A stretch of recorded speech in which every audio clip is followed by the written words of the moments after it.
Zero चाहिँ नराख्नु नि त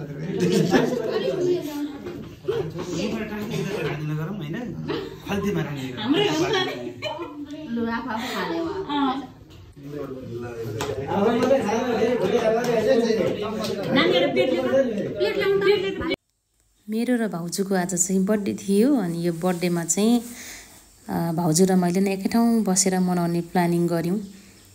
तर खासमा हामीले त्यत्रो ठुलो बर्थडे चाहिँ गरेको होइन।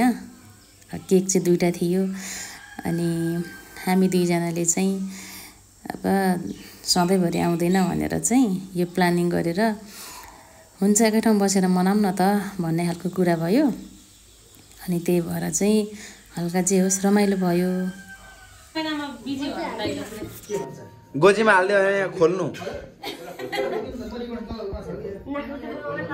मेरो भान्जीलाई आशीर्वाद के दिनु हो धेरै पर्नु मैले दिने हो तपाईले हैन अरे झट्ट लादिनु अरे धेरै हो त धेरै अरे लप्पै हो बस हो ठीक लग्यो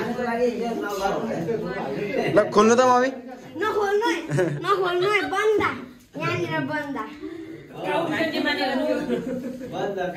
खैरौँ न बिन्दुको गिफ्ट